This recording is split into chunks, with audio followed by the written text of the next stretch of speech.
예, 국회가 본회의를 열어서 470조 원 규모의 내년도 예산을 오늘 새벽에 통과시켰습니다. 우여곡절 끝에 통과가 됐습니다만 국회 선진화법이 도입된 이후에 가장 늦게 처리가 됐다는 나쁜 선례를 남겼습니다. 네, 두 분의 전문가와 함께 정치권 소식 짚어보도록 하겠습니다.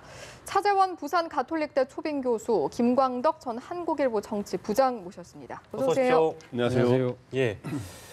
두 분께서는 올해 이제 그 정치권을 바라보고 오셨기 때문에 12월 예산국회가 지나가고 나면 여론이 뭐 매년은 아닙니다만 가끔씩 안 좋았던 거를 이제 목도하셨을 텐데요. 이번 12월 정기국회 끝나고 나서 각자 어떻게 이제 평가하시는지 좀 들어보도록 하겠습니다. 차 교수님부터 말씀해 주시죠. 아무래도 이번 국회도 과거 우리 국회가 항상 국민들의 질타를 받았던 구태에서 전혀 벗어나지 못했다. 그중에서도 예산 처리와 관련해서 특히 또 앞서 앵커께서 말씀하셨지만 국회 선진화법이 2014년에 도입되고 난 이후에 가장 늦게 또 예산안을 처리하면서 소위 말해서 법정 시한을 넘겼지 않습니까? 이러한 부분들이 상당히 문제로 지적되는데 사실 이 국회 선진화법이 도입될 때만 하더라도 국회 선진화법에 따르면 그러니까 11월 30일까지 여야가 합의를 못하면 12월 1일 날 자동적으로 이 정부 원안이 부의되기 때문에 아마 상당한 강제력을 발동이 되어서 여야가 조금 이 예산을 상당히 심도 있게 토의할 수 있는 하나의 계기가 장치가 될 거라고 봤는데 사실 그것이 작동하지 않았다는 것이죠. 그러니까 그때 사실 국회 선진화법이 도입될 때만 하더라도 이 여당이 이 가반수가 넘었어요. 그렇기 때문에 자동스럽게 자동 부의가 되면 야당이 협조할 수밖에 없는 상황이기 때문에 자동적으로 그러니까 법정 시한을 맞출 수 있다고 생각했지만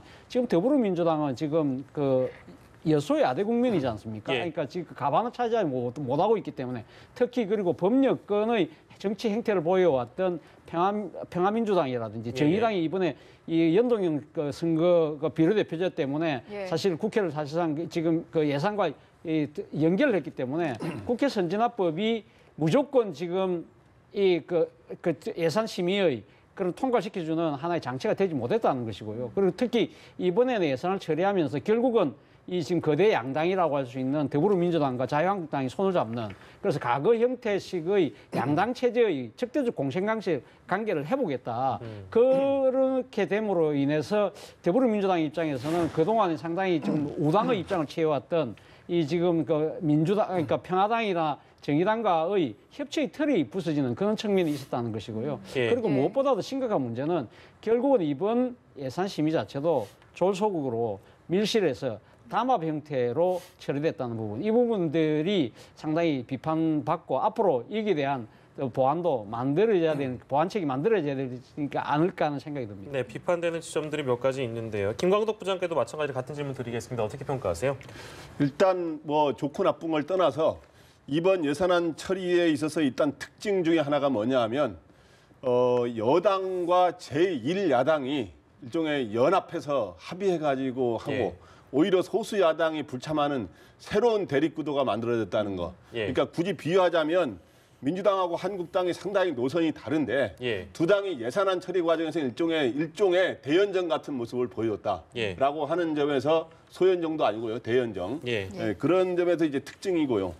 또 하나는 선진화법 처리 된 이후에 지금까지 예산안이 원래 시한에 맞춰서 하라는 거를 선진화법에 가동 부의되게 돼 있거든요. 그런데 이제 그게 2014년에 도입돼서 2014년에는 제대로 처리됐습니다만은 그 후에 조금씩 늦어져 가지고 15년에는 45분 정도가 늦었고 16년에는 3시간 58분이 늦었고 17년 작년에는 4일이 늦어서 6일 새벽에 처리됐는데 이번에는 6일이 늦어졌다는데 계속 늦어지고 있는데 이렇게 계속 늦어지면 안 된다고 하는 걸 지적하고 싶고요.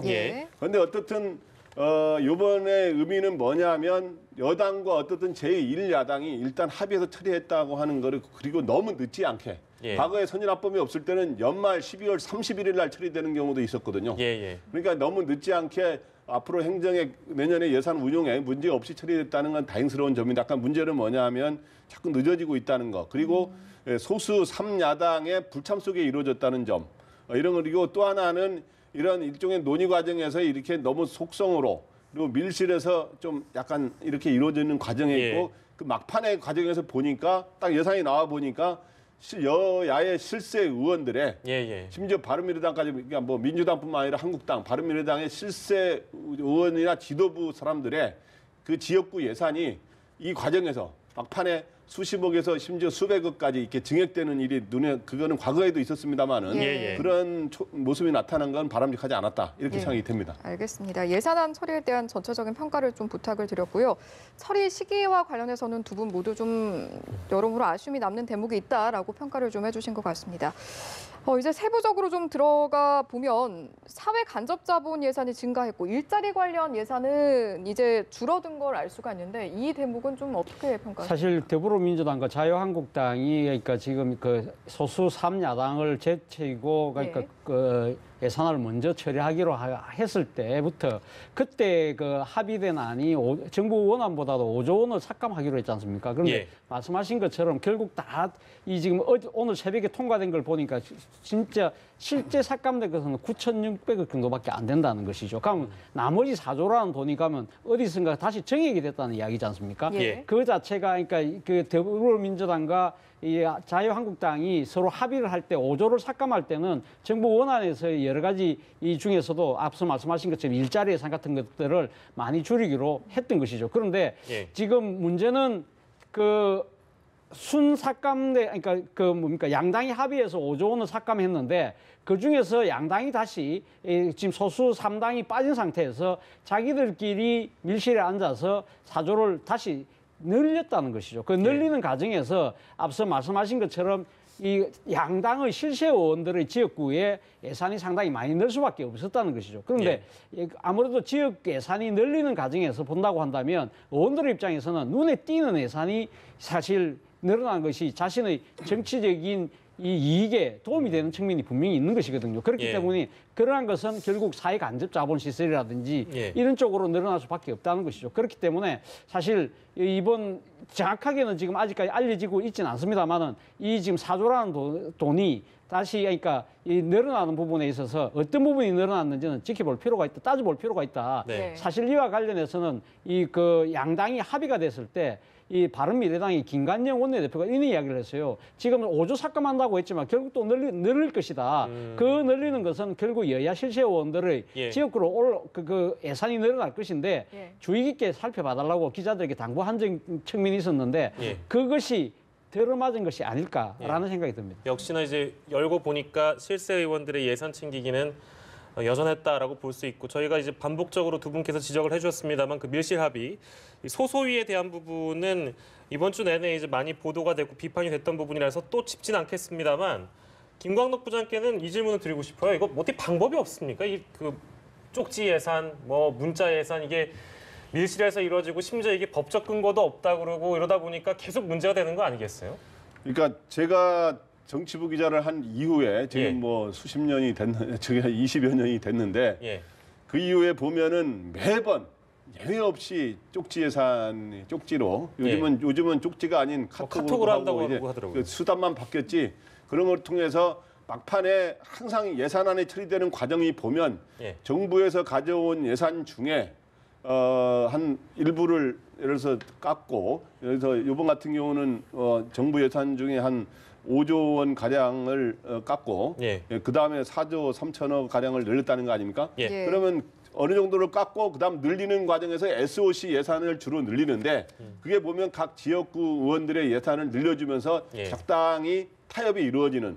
근데 그 늘리는 과정에서 특히 그 실세 당 지도부라든가 이번에 뭐 굳이 이름 몇 사람 좀 소개를 하자면 민주당의 이해찬 대표 같은 경우 그 다음에 한국당의 김성태 원내대표, 그 다음에 각 예결위의 간사들, 한국당의 장지원 간사라든가 조정식 간사라든가 이런 사람들 다 그 다음에 예결위원장 안상수 예결위원장 이런 사람들이 예산이 상대적으로 딴 사람들보다 많이 늘었거든요. 그래서 제가 오늘 보니까 저한테 문자라든가 카톡이 계속 국회의원들이 오는데 제가 이번에 지역구 예산에서 이렇게 따냈습니다. 그거는 원래 따낸 게 있고 최근에 막판에 쪽지 예산에서 추가로 따낸 것들이 있는 겁니다. 원래 쪽지 예산이 아닌 이런 거 따냈습니다 해가지고 전부 그거는 욕을 먹으더라도 자 지역구 주민한테 내가 이런 걸 했습니다라고 홍보를 하는 거거든요. 근데 이런 일이 반복이 되는데 막판에 이게 이제 원래는 예산안 조정 소위가 있는데 거기에서 합의가 잘 안 되면 막판에 소소위라 그래가지고 예결위원장하고 각 당의 간사만 들어갑니다. 예. 거기 간사만 들어가다 보니까 거기서 타협이 이루어지면서 이런 것들이 많이 관철이 되는 거 아닌가. 예. 그래서 이러한 것들은 소소위는 또 기록도 안 남거든요. 그렇다면서요. 예, 그렇기 때문에 이러한 것들을 막판 쪽지 예산 이런 것들을 뭐 지역구 예산이 굳이 추가돼야 될 경우는 추가돼야 되겠죠. 그러나 이제 그런 식으로 자기 선심성 이런 지역을 하기 위해서 예. 하는 것들이 많기 때문에 이런 걸 막기 위해서는 아까 같지만 소소위 같은 것에서 기록을 안 남기는 거 이런 것들은 분명히 시정할 필요 있다. 제도상으로 예. 그렇게 생각이 됩니다. 알겠습니다.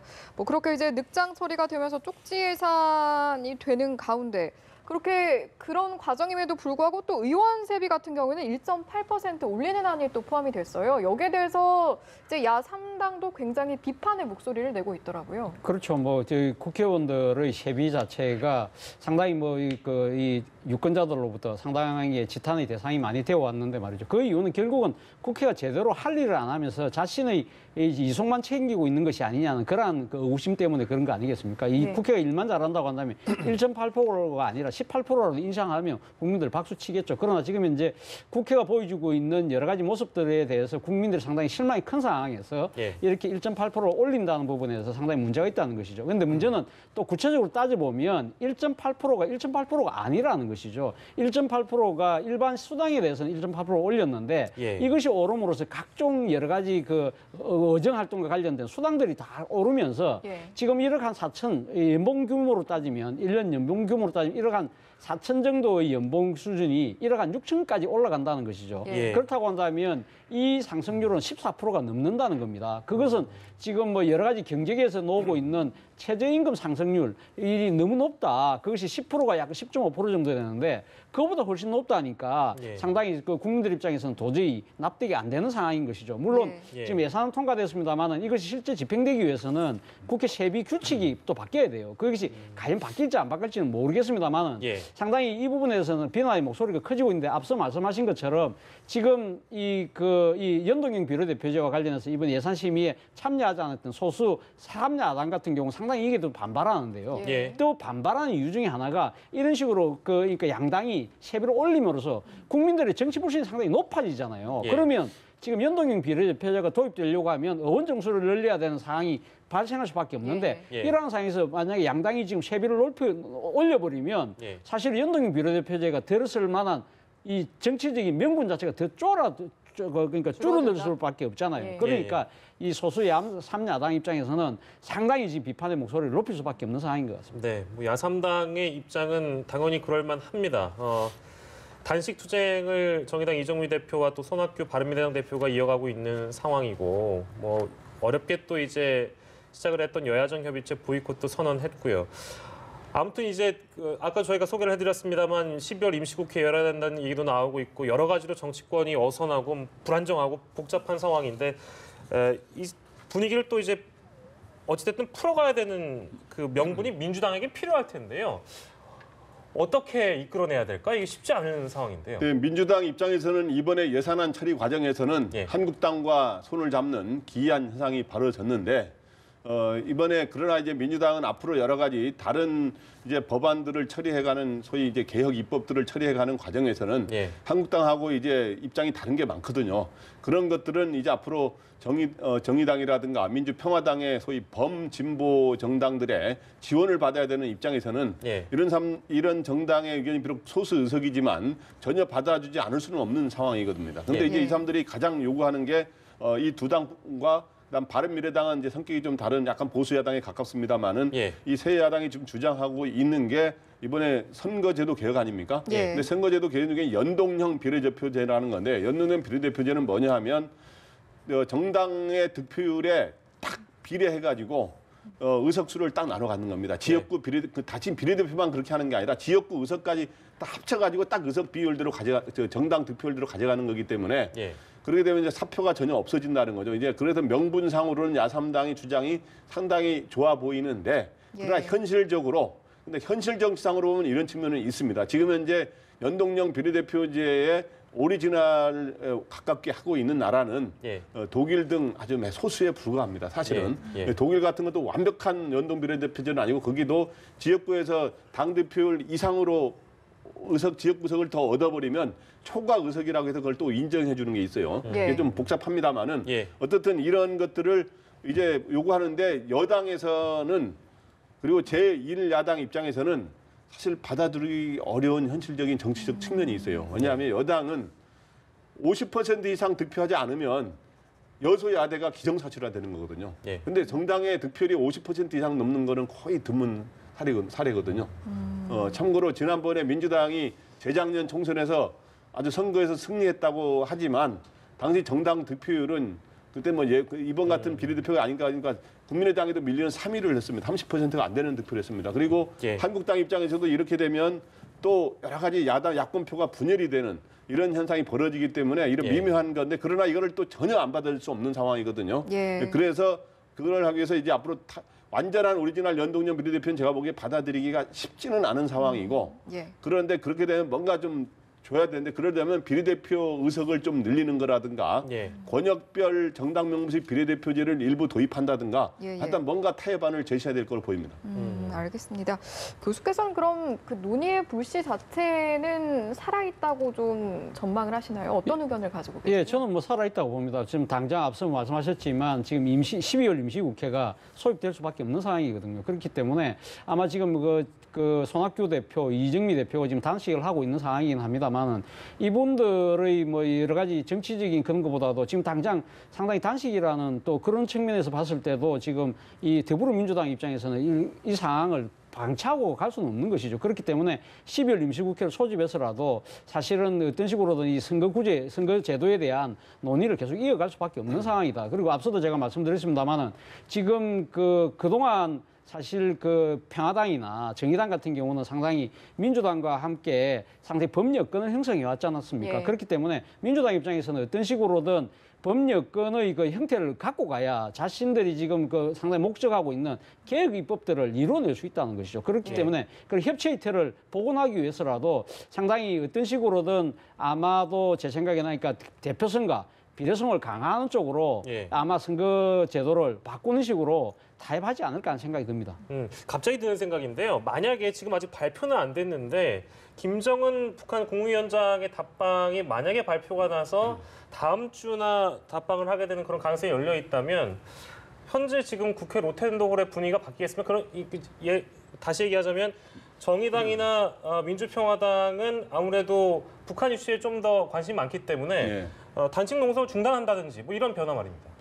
근데 그런 게 일부 변수가 될 수는 있겠죠. 김정은 위원장이 이제 우리가 답방을 하게 되면 서울로 그게 이제 날짜가 뭐 청와대에서는 언론 보도가 뭐 한때는 18일 전에 온다, 뭐 13일 전에 온다 여러 가지 보도가 나오고 있습니다만 청와대는 다 지금 결정된 게 없다. 북한에서 확실한 확답이 온 게 없다라고 이제 하고 있어서 언제 오게 만약에 혹시 다음 주라든가 그 다음 주 오게 되면 점이 그러한 것들이 이제 전국에 조금 전환의 변수가 될 수는 있죠. 그래서 이제 국회에서 심지어 이제 국회에서 문재인 대통령도 평양에 가서 연설을 광장에서 했기 때문에 이제 국회에 와서 연설하는 방안도 거론되고 있는 상황인데 현실적으로는 이제 국회 연설은 거론은 되겠습니다만은 한국당에서 지금 현재 좀 다소 부정적인 입장이기 때문에 국회 연설이 거론됩니다만은 국회 연설이 실현되기는 제가 쉽지 않은 거로 보입니다. 알겠습니다. 저희가 마지막으로 한 가지만 더 이제 여쭤보고 마무리를 짓도록 하겠습니다. 사실 유치원 3법이 여야 원내대표의 합의사항이기도 했던 부분이기 때문에 좀 기대감이 있었는데 결국에는 처리되지 못했잖아요. 이 부분 어떻게 보셨어요? 사실은 지금 그 사립 유치원에서 부모들이 내는 그러니까 지금 그 교육비가 교육 목적으로 사용됐을 경우에 처벌할 것이냐 말 것이냐가 결국 마지막에 이 관건이 되었던 것 같아요. 그래서 뭐 양당이 그러니까 더불어민주당과 한국당이 이 문제를 놓고 상당히 막판까지 치열하게 이 상당히 의견 차이를 좁히지 못했는데 막판에는 어느 정도 상당히 타협 가능성이 상당히 높아졌다고 그랬습니다. 그러니까 일단 지금 더불어민주당 입장에서 처벌을 하는데 그러니까 예를 들면 교육 목적의 사용 경우에는 1년 이하 징역, 1천만 원 이하 벌금을 하자. 그 대신 시행은 1년 또는 2년 뒤에 하자고 이야기를 했는데 이 부분에 대해서 한국당은 일단 먼저 한번 해보고 해보고 난 뒤에 그때 가서 다시 판단하자. 그때 처벌할 것이지 말지는 1년 뒤 유예 기간이 끝나고 난 뒤에 하자는 이런 식으로 그 때문에 답이 안 됐다고 그래요. 그런데 앞서 제가 말씀드렸습니다만은 아마 12월 임시국회가 곧 소집될 거예요. 그리고 또 사립 유치원의 그 비리에 대해서 지금 학부모들의 상당히 분노의 여론이 크고 있기 때문에 아마 정치권이 거기에 대한 상당한 압박을 느낄 겁니다. 그렇기 때문에 상당 부분이 지금 여기는 좁아진 상태고 결국은 지금 그 비리 유치원에 대한 처벌을 어떻게 하냐 부분에 대해서 어느 정도 상당히 그 원칙은 합리돼 있는 만큼 저는 뭐 이번 올 연말 안에 처리가 되지 않을까 조심스럽게 낙관을 해봅니다.